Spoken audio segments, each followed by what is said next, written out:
me to go get my nails done and get my eyebrows done. I don't have money. Mental health and motherhood is the silent load of those expectations. Hi my friend, welcome back to my channel. If you are new, welcome. I am Trey. In today's video, we are talking about something very near and dear to my heart. Not homemaking, not cleaning, not a grocery haul, but we are talking about motherhood and mental health and how they go hand in hand, and the importance of normalizing motherhood and mental health. So this is not typically a topic that I discuss, but I just thought it would be important because I've been talking to some moms and it is just not easy in this season of life right now. And I just want to normalize it and let moms know it's okay. So that's where we're going first. We are normalizing not being okay. As a mom, we're going to multiple events, we're going to practices, we're going to the school, and everybody's like, how are you? And you're like, oh, I'm great. Even though you're screaming on the inside. So let's normalize being anxious, feeling isolated. Let's normalize having these big feelings. I recently posted a post on Instagram and I was talking about how I would cry in the car so that my kids would not see a sad mom. And one of my friends who is a very good therapist was like, it's okay for kids to see you cry. Because it lets them know that mommy's human and lets them know that you have feelings and lets them know it's okay for them to have feelings. If they always just see you happy and joyful.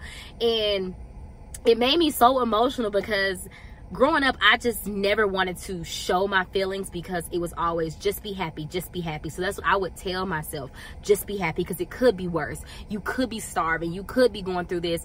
And I would always, minimize what I was feeling because it could be worse or somebody has it worse than me. You know, I was going through really tough things, but I'm like, well, at least I'm not going through this. So I never like acknowledged the pain that I was feeling. So the first thing with motherhood and mental health is let's normalize it. It's okay if you're sad. It's okay if you feel isolated. It's okay if you feel lonely. It's okay if you feel angry. That's the first step, is acknowledging that there is something going on. So I have my notes here. I'm going to follow these, okay? So I won't start rambling because this is a very important topic and I want to like get through it and we can discuss it more later on in the comments and everything. The next part of this mental health and motherhood is the silent load of those expectations. I'm going to share this post with you, but I am what you would call a good girl growing up. I did as I was told. I listened. I obeyed all the rules, always trying to be good. Then as you get into motherhood, people are saying, you know, feed your kid this, don't let them watch TV, don't. So it's so many expectations on your shoulders that if your child isn't walking, oh my gosh, what's wrong? Or, oh, they don't know their letters? What's wrong? And so there's so many things that you're trying to do. And then there's all this pressure in motherhood. If you don't snap back in a week, you're not a good mom. If you don't breastfeed, if you don't formula feed, you don't care about yourself. It's so many expectations and it's so hard. And I think that's where that mental load goes. And it's just, breathe. That's my first tip. And let those expectations go. I feel like my expectations went down as I had my third kid because I'm like, I kept one alive, I kept two alive, I kept this third one. I kind of know what I'm doing. But it's just learning that everybody mother's different. There are moms that breastfeed their baby. There are moms that bottle feed their baby and both of their babies are incredible. You know, there are genius formula fed babies. There are genius breastfed babies, and it's okay. So release the expectation that you have to do what this mom is doing or you have to do it the way your grandma did it. You don't have to do it anyway. You do what works for your family. When I first started staying home with my kids, the expectations were, oh, your husband needs to be making all this money if you're going to do that, or oh, this is going to go wrong, he's going to leave you for an independent woman and strong. And there's all these expectations that come with motherhood, with being a wife, and all these things, and it's a heavy load to carry. So I want you to release it, and I want you to spend time, and I want you to speak kindly to yourself, because the mind is so busy. But remember that the mind is deceitful and it'll trick you into thinking that you are not as valuable and as wonderful as you are. So you are a great mom. If nobody's told you that today, you are a wonderful mom, and I see you and I celebrate you, okay? Okay. The third thing is the impact of hormones. So y'all, I had a hysterectomy in December, this past December, and it switched everything in me. Like, it switched a lot. I was upset, I was emotional, I was crying because somebody forgot to put the butter back in the fridge. Like, so we have to acknowledge that hormones play a part. When I was 20, there were things that did not bother me, but then when I had my first little one, when I had my daughter, I was so, like, the thought of it makes me emotional because I was so emotional. Then you go from being emotional to being mad, but acknowledge too that these hormones play a big role in the way that we feel. They're not an excuse to be mean, okay? They're not an excuse, but we do have to acknowledge that the hormones they play a part in the way that we feel and the things that we say. And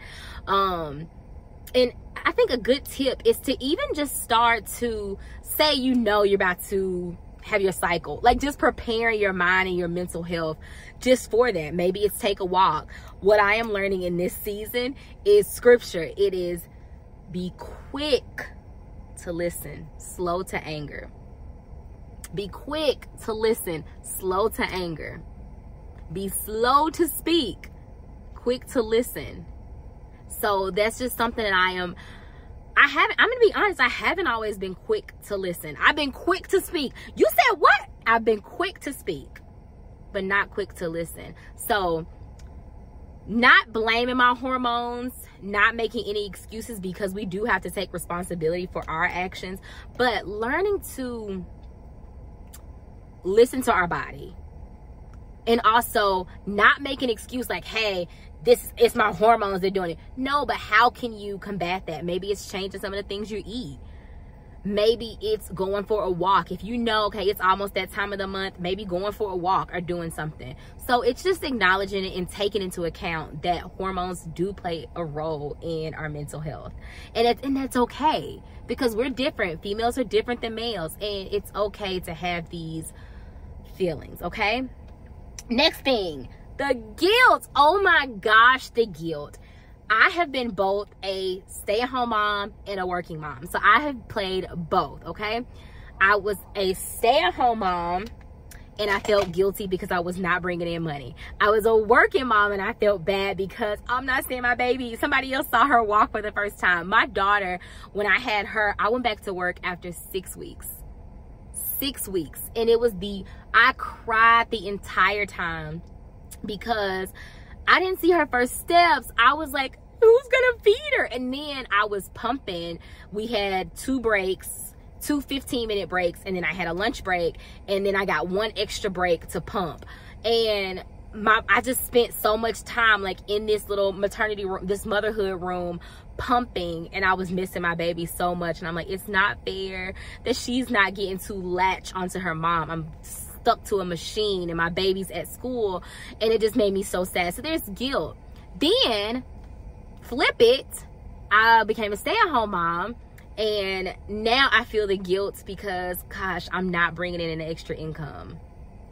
So it's always that spot where it's like, oh, I want to bring in money for my family, but I also want to be with my kids. I do want self-care, but I miss my kids so much when I'm away from them. So it's just that constant sense of guilt, and we have to release that. I'm speaking to me too. We have to release that constant guilt. We have to release that. We are not guilty. We are doing what is best for our family. Whether you are a working mom or a stay-at-home mom, you are doing what is best for your family in this season of life. And it could change. Like I said, I went from being a working mom to a stay-at-home mom, and now I'm a part-time working mom. And they both have their pros and cons, right? So the goal is to just always remember that we're doing a good job. We are doing what is best for our family. The next thing, The importance of a support system. It's so funny because as I'm talking on my screen, a text message just came through, and y'all, it is nothing like having a support system. And for me, a support system is praying friends, like friends that pray for you and see you and celebrate you. And that's what I want to be. If you do not have a friend that prays for you, please comment and I will be more than happy. Like, I have met people on Instagram and we have never met in real life at all, but we are in DMs and we are voice note and prayers. We are encouraging each other, because being a stay-at-home mom, or being just a mom in general, sometimes can feel lonely because you got that guilt, because you got those hormones, and sometimes you just feel like, oh, I'm the only mom that struggles with this. You're not. I promise you, you're not. I thought I was the only mom that struggled with letting my baby sleep in the bed with me. My middle son nursed until he was nearly 2 years old, and he slept in the bed with us, and I was like, gosh. I always felt so embarrassed because, you know, you would see those moms who sleep trained their kids in like a week. And I'm like, so I just never brought it up. And I always felt so alone and so isolated. But then it's like, one day I heard a mom who spoke up so courageously. And I was like, wow. And me and her talked. And I was like, wow, how many people have I made feel alone also because I didn't speak my truth? My baby slept with me. He did. He slept right in the bed with me until he was 18 months. It's what worked for our family. My daughter did not. My baby boy was maybe 1, but it's just what worked for our family. I wanted sleep. Sleep was more important to me than sleep training him. And I feel like, this is my personal opinion, I feel like we are the only species that kick our kids out the bed. That's me. But I was not kicking my baby out the bed. If he wanted to sleep with me, he could sleep with me, because that was his special place and that's where he felt comfort. And, you know, I say that he slept with me for 18 months and now he's 8 years old and he hasn't slept with me. You know, I just feel like it was a season. We are past that season now, and I get even emotional just thinking about, like, he doesn't sleep with me anymore. But it's okay. It's only a short period of time. Like, he's not going to be 20 and sleeping with me. And that's how I always, like, backed it. I'm like, you know, yeah, he's 15 months. Yeah, he's 18 months. But he's not going to sleep with me when he's 15. So this little short period of time. And that's just me. But you have to have a support system. Having friends that not just back you up, because I don't need friends just yes friends, but also just having people who can pray for you in your tough seasons of motherhood. That was a tough season because I was like, I missed having my body to myself. But he always, my baby always nursed. He nursed forever. It felt like forever. But look, he's 8 and now he's fine. So it's just a really, really different season. And I just want to encourage you to find a support system. Find a group of friends, whether that's at the school, whether that's at your practices. Find some people that you can connect with and that you can support and that can support you as well. Not make you feel bad, because I've also had friends, we're not gonna even call them friends, we'll have people who I thought were in my corner, but their goal was just to always make me feel bad about everything. But what I've learned is that those type of people are just really sad within themselves, and they're fighting battles within themselves that they can't figure out. So finding a support system is so important, whether that's moms groups. Y'all, there are groups for everything on Facebook. So finding mom support groups, finding different groups to be a part of, finding a small group in your church. That was a big thing for me. But y'all, I am so thankful for the friends that I have in my life that pray for me. I'm not even going to get in the season of what I'm in right now, but having friends that literally get down on their knees, pray with you, that's a different type of support system. And I'm so thankful, and I wish that for everyone. Like, I literally have 5 friends on speed dial that will pray with me. They don't even have to know what's going on. I'm like, hey, I need prayer. Bam. And they got it. So having that support system is just so crucial and so important into your mental health, because you don't want to feel alone in your journey of motherhood. Okay. What are some coping mechanisms? Okay. As a stay-at-home mom, as I was going to say single income, as a single income family, therapy was kind of like out of the option, was not one of the options. So on a single income, what was I doing? I was journaling. I journal, and I love to journal. I'm going to put a picture right here of the book that I'm reading, it's also about, you know, loving yourself. And journal. It's a journal. It's a workbook that you can work through. It is absolutely amazing. But journaling, reading, going for walks. If you can afford therapy, do therapy. We have recently started therapy, and it is so amazing. But I hate to start off with, oh, go to therapy, because everybody can afford therapy. You know, so I just want to be realistic. Everyone cannot afford therapy, and that's okay. But you do need someone special to talk to. If there's some options in your church, there might be small group opportunities. There may be a barter system or something that you could work out with someone. But always, your mental health is so important. So having someone to talk to, coping mechanisms, going for walks, listening to your body, taking time to yourself, it is so important. So those are some of my coping mechanism in the beginning has always been to journal. I like to journal 2 things that I'm thankful for and 1 thing that I learned in the day. And I got that from this book that I'm reading right now, not coping mechanisms. What's the book called? Compound. What is the book called? Compound Elements. I'm gonna link it because I'm reading. I promise I know the book, but y'all, it is such an amazing book, and I absolutely love it. But therapy for sure is a coping mechanism. Therapy, journaling, going to church and being in small group. It's something that helps me, and people don't always realize this, but giving back, serving fills my cup. I don't know, it's just something about pouring into other people that fills my cup. And it might not be you, but for me, it is very helpful when I'm serving. And I serve in the children's ministry at our church with the 4 and 5-year-olds, and they're so adorable. But serving is such a big, important thing to me, and like giving back. So that's a way that you can, that's a coping mechanism. Maybe giving back is a way. Try multiple things and then see what works for you. Number 7, self-care. Self-care. I used to hate this. Like, I'm like, you want me to go get my nails done and get my eyebrows done? I don't have money. You know, but self-care does not have to be expensive. I literally used to cringe when everybody's like, oh, just go self-care. I'm like, yeah, we're on a single income, Barbara.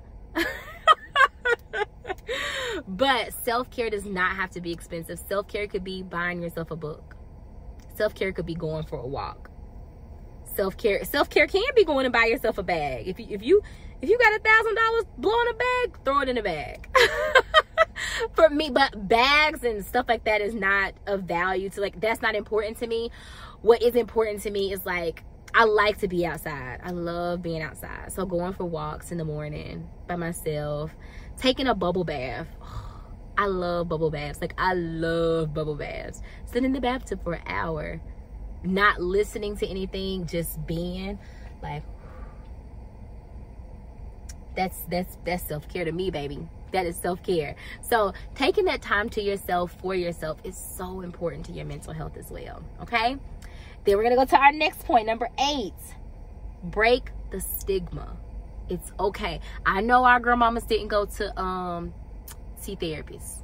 I know our mamas didn't. I know our great-great-grandmamas would never, because they say what stays in this house, what goes on in this house stays in this house, right? Leave that stigma there. They dealt with their trauma the way they felt like they should, and they kept on passing it down. We are stopping that stigma. It is okay to go to therapy. I know we can take all our problems to the Lord and lay them at his feet because he cares for us. I know it. But God also made therapists. Go talk to him. Leave that stigma behind. It is okay to not be okay. It is okay to need help. It is okay to go and talk to a therapist. It is okay if you need medicine to get medicine. It's okay. Because God made it. God made the medicine too. He doesn't want you to sit, and he would rather you go to get medicine than sit in misery and depression and hurt and, you know, isolation.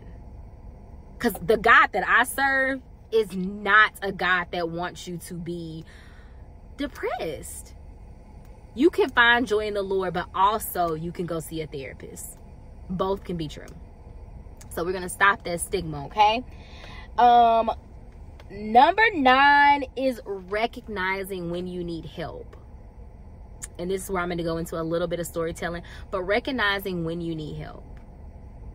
When you don't feel like answering the phone anymore, when you just want to lay in your bed, when you are getting headaches all the time, when you are feeling so much pressure in your chest, when you ask God to take your life, when you don't have the words for how you're feeling, when you pray and nothing comes out, but you just ask God to hear your heart, that's when you know. And the load of motherhood is heavy, but you don't have to do it alone. You don't. There are other moms who are in the season like you. I've been in the season like you.